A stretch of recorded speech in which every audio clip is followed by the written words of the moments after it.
Hari ini saya akan memberikan sebuah tema Bapak Ibu, sebuah pertanyaan yang penting. Mengapa musibah terjadi dalam hidup orang yang mengasihi Tuhan? Kalau orang yang brengsek kena musibah, ya nggak apa-apa. Kalau tukang kawin kena musibah, nggak apa-apa. Pencuri kena musibah, nggak apa-apa.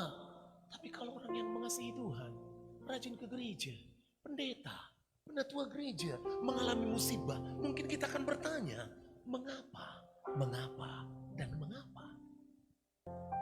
Bapak Ibu, pasti judul khotbah ini pernah menjadi pertanyaan kita karena melihat orang lain yang mengalami, atau kita sendiri yang mengalaminya gitu. Saat aku rajin-rajinnya kebaktian kegepkin, kok bisa begini yang kualamin? Kan begitu kira-kira Bapak Ibu ya. Harapannya kalau sudah kegepkin, berkat terus yang datang, yang mengerti yang bukan kepalanya. Ternyata aku kegepkin, ditipu orang juga aku. Kan begitu kira-kira Bapak Ibu Saudaraku ya. Dan yang menipu, orang yang pernah kegepkin juga, itu jauh lebih fatal lagi Bapak Ibu Saudaraku terkasih dalam Tuhan.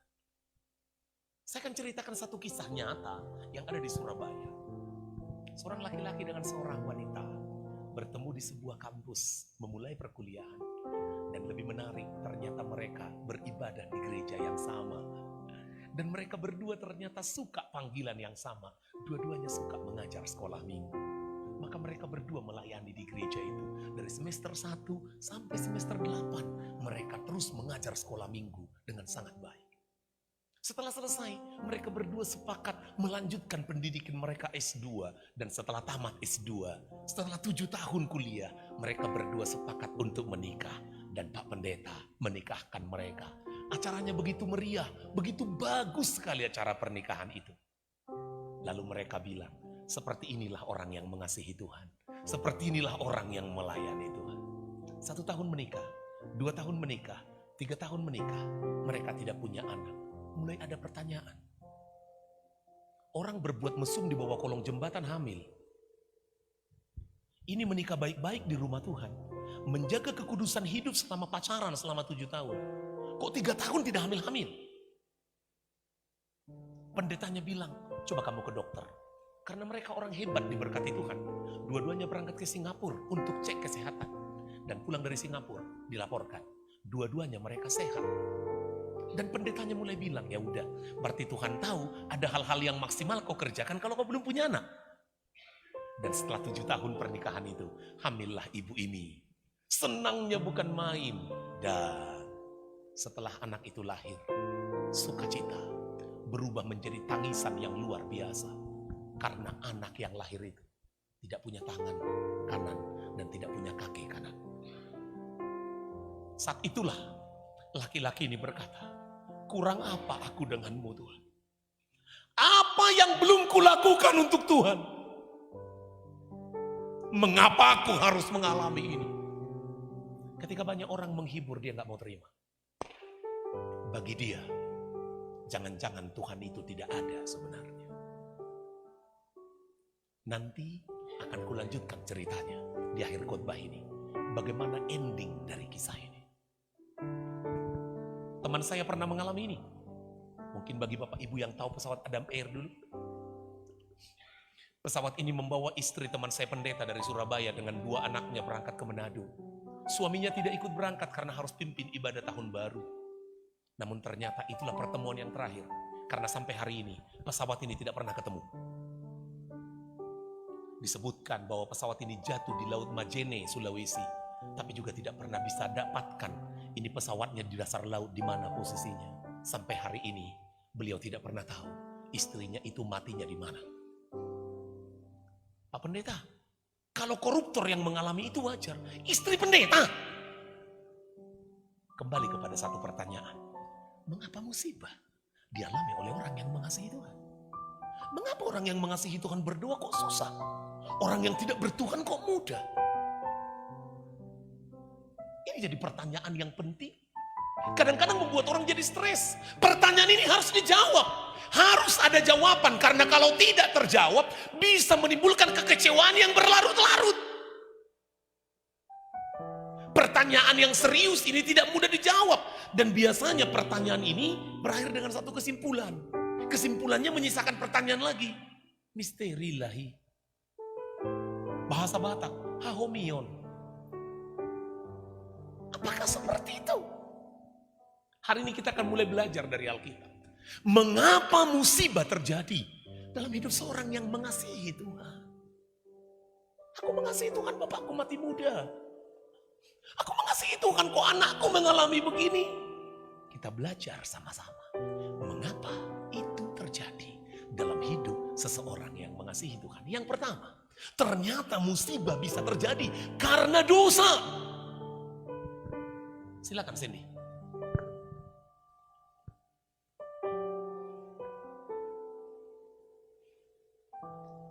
Amos pasal yang keempat ayat 9 sampai 11 Iya. demikian firman Tuhan. Aku telah memukul kamu dengan hama dan penyakit gandum, telah melayukan taman-tamanmu dan kebun-kebun anggurmu, pohon-pohon ara dan pohon-pohon jaitunmu dimakan habis oleh belalang, namun kamu tidak berbalik kepadaku. Tuhan bilang Demikianlah begini, firman Tuhan. akulah yang membuat layu tanam-tanaman.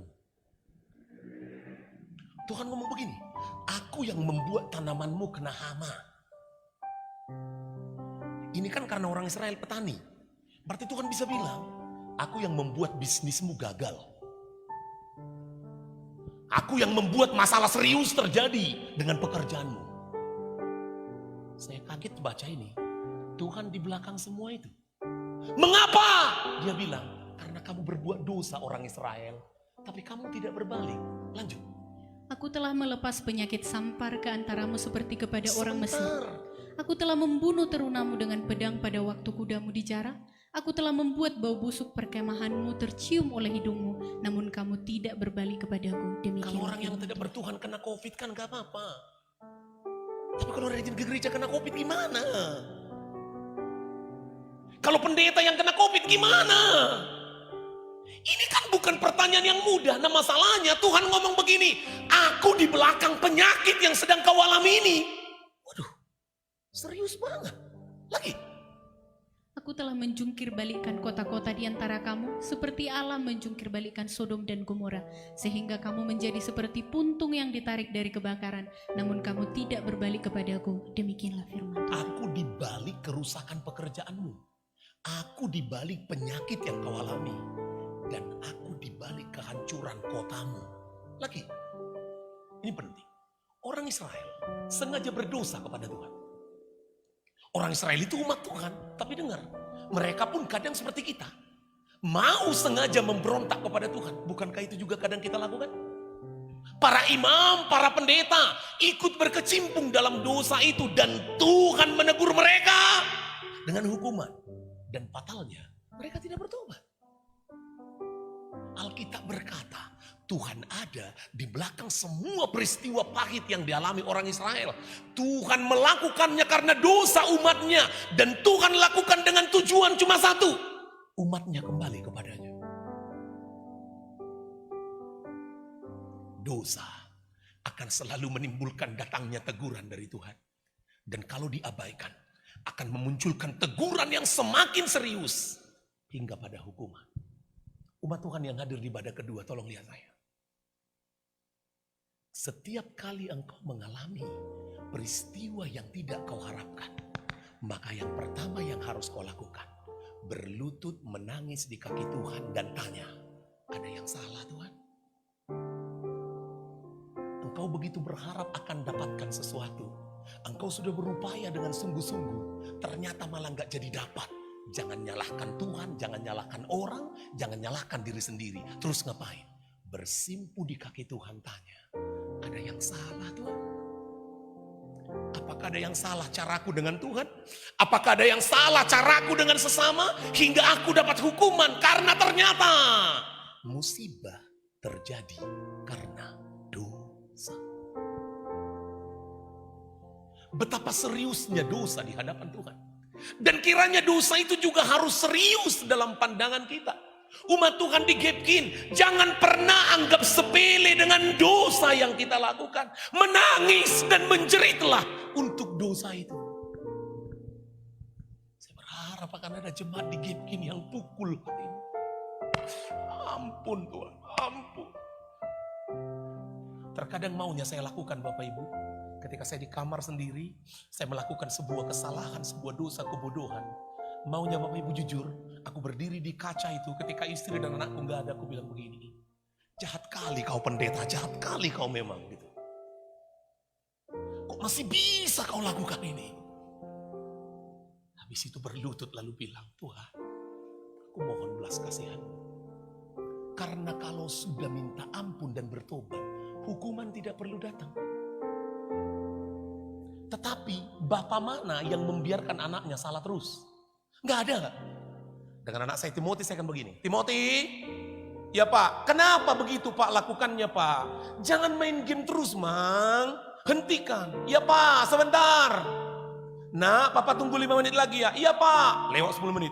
Timothy, kayaknya Papa serius loh ini nak. Jangan sampai nanti Papa marah. Iya Pak, namun terus lakukan. Terakhir saya ambil itu handphone. Saya bilang, Timothy, kamu ngerti nggak? Dia diam.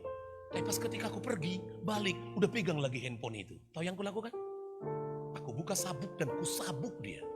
Bukan karena aku tidak sayang Timothy, tetapi aku tahu tongkat teguran harus menghancurkan kebebalan itu dari hidupnya. Dan dengar, hanya satu agama yang memanggil Tuhannya Bapa, cuma kita.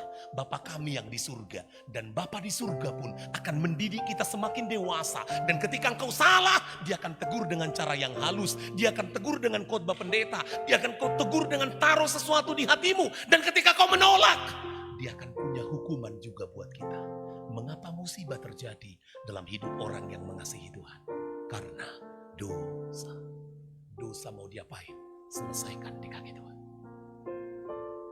Kalau suatu hari Daud bilang begini, Tuhan, ampuni aku dari seluruh dosaku. Itu bagaikan, ada yang punya kain enggak ya?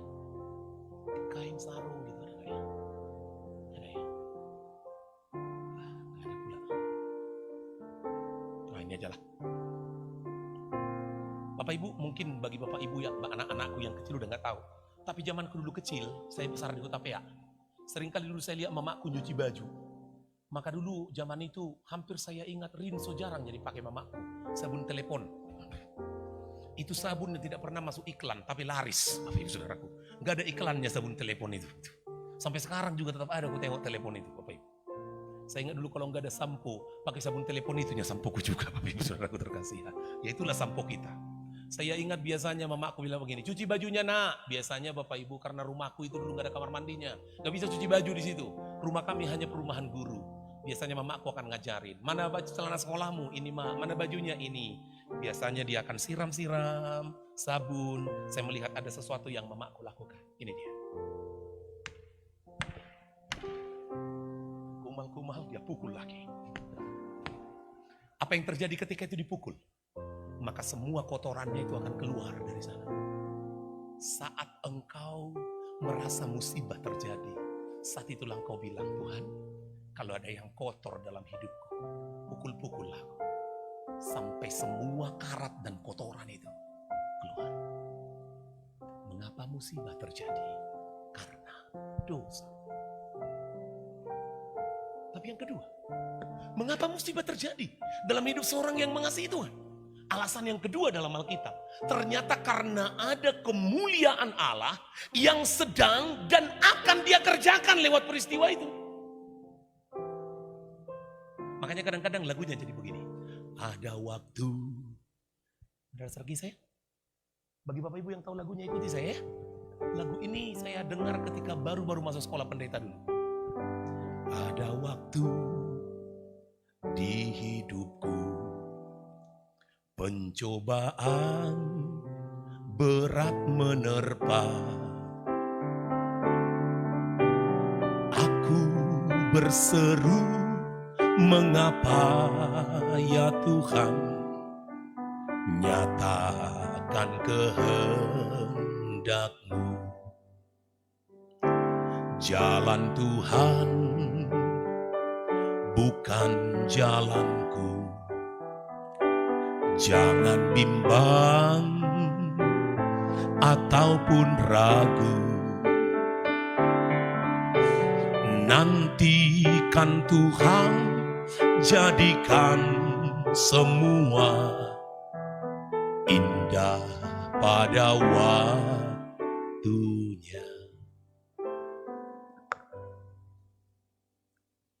Kembali ke filenya tadi.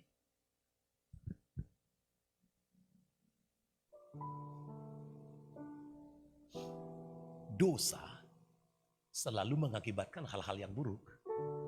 Tapi tolong jemaat lihat saya, tidak semua hal yang buruk karena dosa. Jadi itu penting juga Bapak Ibu ya, supaya jangan semua disamakan gitu loh.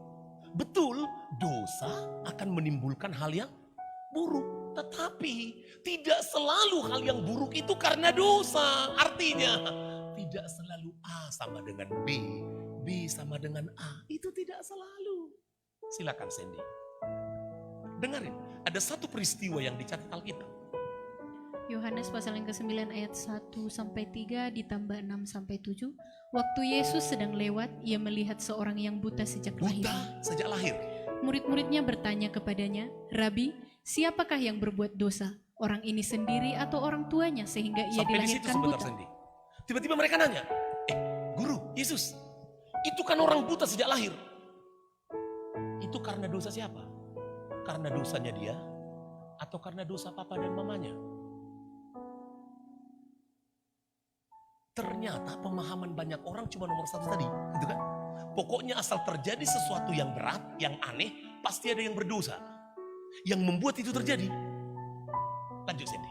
Jawab Yesus, "Bukan dia dan bukan juga orang tuanya, tetapi karena pekerjaan-pekerjaan Allah harus dinyatakan di dalam dia." Kelihatannya Yesus sedang ngomong gini, orang tuanya berdosa, dia juga berdosa. Tetapi kebutaan ini terjadi bukan karena dosa, tapi karena ada pekerjaan Tuhan, ada kemuliaan Tuhan yang sedang Tuhan akan nyatakan lewat kebutaan itu. Next. Setelah ia mengatakan semuanya itu, ia meludah ke tanah dan mengaduk ludahnya itu dengan tanah, lalu mengoleskannya pada mata orang buta tadi. Jangan pernah ada yang mempraktekkan ini. Tiba-tiba kau ketemu orang buta, kau ambil tanah, kau ludahi, kau masukkan ke matanya. Ku jamin makin buta. Gak tanggung jawab saya. Karena kau bukan Tuhan Yesus, kan begitu kira-kira. Lanjut. Dan berkata kepadanya, "Pergilah, basuhlah dirimu dalam kolam Siloam." Siloam artinya yang diutus. Maka pergilah orang itu, ia membasuh dirinya lalu kembali dengan matanya Dan sudah melek. benar, tahu nggak? Akhirnya kemuliaan Tuhan dinyatakan. Si buta ini akhirnya melihat. Dan semua orang memuliakan Tuhan untuk apa yang terjadi itu. Sekarang kita mengerti. Mengapa musibah terjadi untuk dia? Ada kemuliaan Tuhan yang sedang Tuhan akan nyatakan. Cara pikir orang Israel dan cara pikir manusia zaman sekarang. Harus ada biang keladi dari semua kecacatan orang buta ini. Pasti ada penyebabnya. Kan manusia sangat suka cari kambing hitam. Padahal sekarang kambing hitam udah gak ada. Kambing putih yang banyak. Tidak mungkin Tuhan menciptakan kecacatan atau ketidaksempurnaan. Pasti karena dosa. Tak mungkin Tuhan izinkan kau punya anak cacat. Pasti karena dosa. Karena dosa. Maka hari-hari ini muncul banyak orang yang sangat pintar menghakimi orang. Seperti murid-murid Yesus. Akan dosa ni si monake. Dosa ni si, aduh. Dicopek dol mau, dirampok orang duitku, dicuri dompetku. Jangan-jangan kau tak bayar persepuluhan. Jangan-jangan, penting untuk kita mengerti. Ternyata kadang-kadang lewat sebuah musibah pun, Tuhan sedang mengerjakan sesuatu buat kita dan buat orang lain yang akhirnya tahu pengalaman-pengalaman itu tentang hidup kita. Adakah orang yang lahir di dunia ini di luar kontrol Tuhan? Mungkinkah Tuhan kilap dalam mengontrol sebuah peristiwa yang terjadi di bumi ini? Kubayangin tiba-tiba ceritanya gini. Berdoalah kita sebelum anak kita lahir. Tuhan jagai anakku, jagai. Tuhan bilang, ya aku jaga. Wih, tiba-tiba 1 minggu sebelum anak kita lahir. Tuhan entah lagi sibuk ngapain gitu loh Tuhan itu. Tiba-tiba lahirlah anak kita. Anak kita itu ada cacatnya. Lalu kita bilang sama Tuhan, Tuhan mengapa cacat? Lalu Tuhan bilang sama malaikat, malaikat benar cacat? Iya, iyalah tapi ya maklumlah. Tuhan juga kan bisa lupa. Kan lagi sibuk Tuhan kemarin. Makanya Tuhan gak perhatikan dia sih. Terlalu banyak manusia yang Tuhan urusi. Makanya tercecer yang satu ini. Siapa yang percaya itu bukan Tuhanku. Angkat tangan. Artinya tidak ada satu peristiwa pun dalam hidupku yang di luar sepengetahuan Tuhan. Termasuk ketika laki-laki itu memutuskan cintanya sama aku. Semuanya ada dalam kontrolnya Tuhan. Tuhan Yesus berkata, bukan soal dosa, namun karena ada pekerjaan Tuhan yang sedang dia akan kerjakan. Pada akhirnya orang buta itu disembuhkan dan menyaksikan kemuliaan Tuhan. Ada banyak orang memuji Tuhan dengan kebutaannya dan kesembuhan itu. Sekarang benar terjadi. Apa itu? Ternyata musibah itu menjadi alat untuk memuliakan Tuhan. Tapi kan masih ada pertanyaan. Ada pertanyaan yang lebih serius. Kalau pada akhirnya sembuh dan mengalami mujizat, sangat indah Tuhan menyatakan kemuliaannya. Bagaimana dengan orang yang puluhan tahun bahkan hingga matinya tidak sembuh? Di mana Tuhan? Di mana kemuliaannya? Kalau sembuh nggak apa-apa. Kalau jadi ada mujizat nggak apa-apa. Tapi orang itu sampai mati nggak pernah terima mujizat kok. Tetap buta kok. Tetap lumpuh kok. Kemuliaan Tuhan dinyatakan tidak selalu dengan mujizat seperti yang kita harapkan. Pernahkah Anda menoleh ke atas dan mengingat Tuhan untuk sebuah ketidaksempurnaan fisik seseorang? Orang ini pernah saya foto ketika saya tugas pelayanan ke Malaysia, ke Sarawak.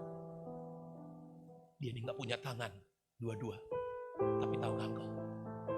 Dia pekerja yang jauh lebih hebat daripada orang yang punya tangan lengkap. Semangatnya luar biasa kerja.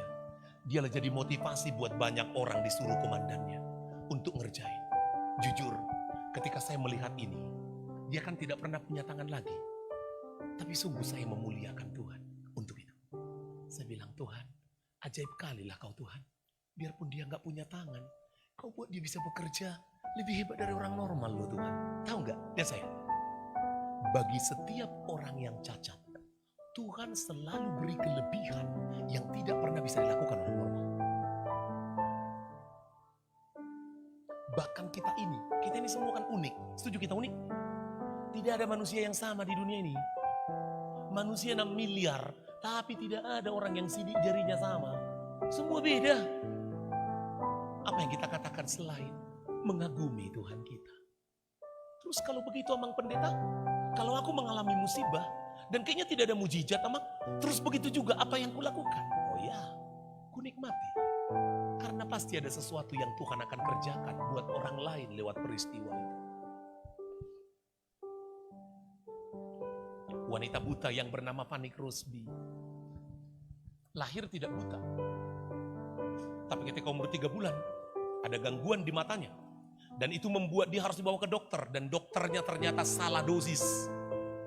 Malah obatnya membuat anak itu buta permanen. Papanya gak bisa terima itu. Mati. Mamanya juga gak kuat, mamanya juga mati. Tinggal lahirnya Fanny Crosby, dibesarkan oleh opungnya. Fanny Crosby ini wanita kulit hitam. Tahu kan apa yang terjadi? Fanny Crosby dibesarkan opungnya. Dan opungnya setiap hari menceritakan firman Tuhan kepada dia. Dia mulai bertumbuh mengenal Tuhan. Mulai bertumbuh mengenal Tuhan. Suatu hari ada kesempatan untuk dia bisa belajar sekolah. Supaya bisa belajar huruf Braille itu. Dan dia sekolah dan ternyata, tahu gak? Tuhan memberi dia karunia yang sangat berbeda dengan semua orang. Dia mampu menulis puisi yang sangat hebat. Setiap orang yang galau, termasuk Presiden Amerika, kalau lagi galau, punya masalah, dia akan pergi ke panti asuhan itu. Hanya ketemu Fanny Crosby lalu bilang, hatiku lagi galau. Tolong tuliskan sebuah puisi buat saya. Dan kamu puisikan. Dan semua orang habis membaca, mendengar puisi Fanny Crosby. Kembali dengan hati yang tenang. Kenapa? Puisinya selalu mengingatkan harapan-harapan di dalam Tuhan. Fanny Crosby hingga matinya, dia menciptakan 8.000 lagu rohani. Saya pernah baca sebuah tulisan berkata sebenarnya 98% lagu kidung jemaat itu penciptanya adalah Fanny Crosby. Tapi gurunya bilang, janganlah semua ciptaanmu, katanya. Fanny Crosby akhirnya menikah sama orang buta juga. Punya anak dan mati juga anaknya. Dan ketika anaknya mati, tahu gak lagu ciptanya? Selamat di tangan Yesus, aman pelukannya, dalam teduh kasihnya aku bahagia. Ketika anaknya mati, terciptalah lagu itu. Kok nggak ada yang tepuk tangan sih? Anda mau tepuk tangan dengan orang yang cengeng? Harapan kita kan maunya ikut Tuhan, ya jadi baiklah anaknya, jadi adalah toh, jadi banyaklah, jadi diberkatilah dia. Kan cross pinggan. Bahkan ketika dia akan mati, seorang dokter berkata, aku mau ngoperasi matamu. Ada orang yang donor mata, dia bilang enggak, aku enggak usah. Kenapa? Nanti kalau aku mati, aku akan melihat. Caranya, dia bilang, ketika aku mati, mataku pasti bisa melihat. Dan wajah pertama yang pingin kulihat adalah wajah Kristus Yesus Juru Selamat. Aku enggak kepingin lihat siapapun.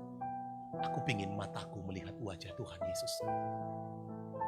Bukankah itu mujizat? Bukankah itu pekerjaan Tuhan yang memuliakan dia? Masalahnya seringkali ketika kita mengalami musibah, kita mulai menyalahkan Tuhan. Kita mulai menyalahkan orang. Nggak jadilah kemuliaan Tuhan dinyatakan. Saya berharap sejak hari ini engkau berkata, apapun yang terjadi dalam hidupku ini, tak pernah kuragukan kasih-Mu Tuhan. Lewat gunung yang tinggi, dalam lembah yang curam, tak pernah kuragukan kasih-Mu Tuhan.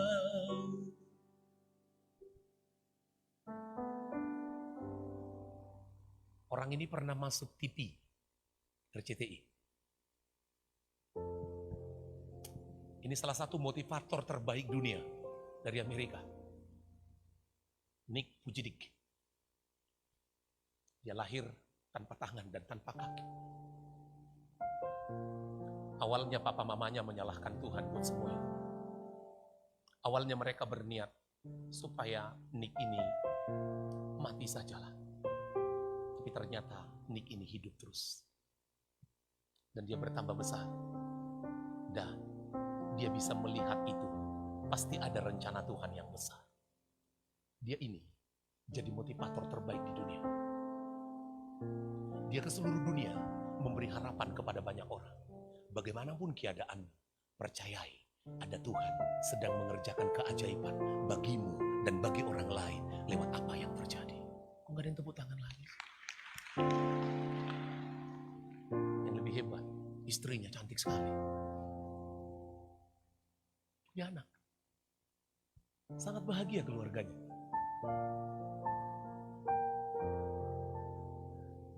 Rumahnya besar sekali di Amerika. Dan lebih herannya, anaknya bukan cuma satu. Dia punya anak ini. Mengeluh dan menangis siapa yang terjadi tidak membuat keadaanmu lebih baik. Segera bangkit dan bilang, ada sesuatu yang lebih baik sedang Tuhan kerjakan. Di balik ini buat saya. Sekali lagi berikan tepuk tangan kemuliaan bagi Tuhan. Mungkin kisah ini akan menggambarkan yang terakhir. Ingatkah engkau tentang Ayub? Alkitab berkata Ayub ini orang yang benar. Luar biasa cintanya akan Tuhan. Mengikuti Tuhan tanpa cacat. Gak usah kita baca waktu kita tidak banyak. Sangat bahagia. Punya istri, punya anak 10, punya harta kekayaan. Alkitab berkata mereka keluarga terkaya. Sekali lagi, cinta Tuhan. Diberkati secara materi, diberkati secara keluarga. Kayaknya tidak ada yang kurang. Tapi satu hari, musibah mulai terjadi. Dari orang yang paling kaya, jadi orang yang seperti itu. Semua orang mulai menjauhi dia. Termasuk istrinya mulai ngomong, masih kau puji Tuhan? Kau kutukilah Tuhan itu baru matilah kau. Sahabat-sahabatnya datang lalu ngomong, dosamu banyak makanya kau begini. Gak mungkin Tuhan izinkan kau mengalami begini kalau kamu tidak punya dosa yang banyak.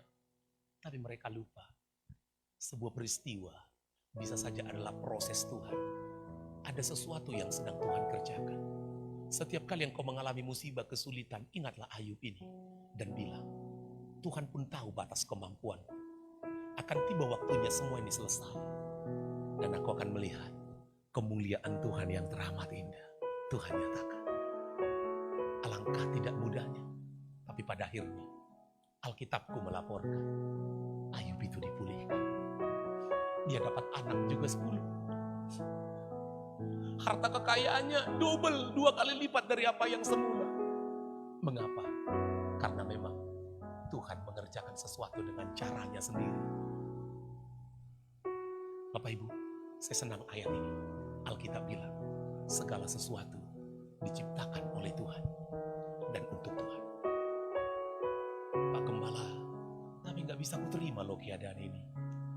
Sekali lagi, hidupmu ada karena Tuhan dan juga untuk kemuliaan Tuhan. Sekarang kesimpulannya cuma satu. Biarlah Tuhan kerjakan apa yang Tuhan pandang baik dalam hidup kita semua. Hari-hari ini saya sedang menangis berdoa untuk 2 orang ibu yang sangat saya kasihi. Satu di Tarutung, satu di Siantar. Yang positif COVID. Ketika mereka menangis, saya harus kuatkan mereka. Saya berdoa buat mereka. Sekali lagi Bapak Ibu Saudaraku, Tuhan mencari anak-anaknya yang kuat. Dan orang yang kuat bukan orang yang tanggung masalah. Selamat menjalani hidup dengan cara yang lebih baik. Sekarang kalau kau ketemu dengan orang yang mengalami musibah, mengalami masalah, saya berharap sudah ada pesan firman Tuhan yang bisa kau sampaikan. Jangan langsung menghakimi. Dosamu. Ngadosamu na nasaupun. Basaupung dohita. Beda dosaotik. Ya enggak lah. Ya udah. Kesimpulan. Pak Gem, kalau begitu apa yang harus kulakukan? Lihat saya. Pagi-pagi itu kesempatan berdoa. Serahkanlah hidupmu kepada Tuhan. Serahkanlah apa yang kau kerjakan. Tapi malam-malam sebelum tidur, itu adalah kesempatan untuk refleksi, evaluasi. Lalu berkata begini sebelum doa tidur. Tuhan, sepanjang hari ini ada yang salah yang kulakukan. Ingatkan aku Tuhan. Jangan sampai aku merasa benar Tuhan. Padahal sudah salah. Jangan sampai jadi hukuman nanti yang datang Tuhan. Aku mau bertobat Tuhan. Aku mau mengakuinya Tuhan. Guru sekolah minggu yang tadi punya anak yang cacat itu. 1 tahun mereka tidak mau ke gereja. Mereka memutuskan jadi orang ateis. Tapi ada yang unik. Anak yang tanpa tangan kaki, tidak punya tangan kanan dan kaki kanan ini. Dalam waktu 1 tahun, anak ini menjadi anak yang cepat sekali bisa ngomong. Bukan hanya ngomong mama, papa. Entah gimana pula, entah siapa temannya. Entah siapa teman mamanya yang datang ngajari. Dia juga mulai bisa ngomong, Yesus, Yesus. Itu membuat suami istri ini menangis lagi. Dan mereka bilang, ayo kita kembali ke Pak Pendeta. Pak Pendeta doakan mereka lagi. Dan mereka bilang, apapun yang terjadi, mengasihi Tuhan dan melayani Tuhan, itu harus kami lakukan. Endingnya, di Surabaya sekarang, mereka akhirnya punya anak satu lagi yang normal. Tapi di Surabaya, mereka sekarang punya panti asuhan. Saya dengar Bapak Ibu, sekarang ini mereka membesarkan 123 anak yang cacat, yang dibuang orang tuanya. Setiap kali anak cacat dan mau dibuang, tolong jangan buang, kasih ke kami. Sekarang dia bilang, aku tahu mengapa Tuhan berikan kami anak cacat, supaya kami tahu mengasihi orang cacat, supaya kami bisa jadi papa dan mama buat orang-orang cacat. Ada pekerjaan Tuhan yang sedang Tuhan kerjakan di balik kecacatan ini. Saya berharap Bapak Ibu semangat, bersuka cita lagi di dalam Tuhan. Yang setuju, kita beri tepuk tangan kemuliaan bagi Tuhan.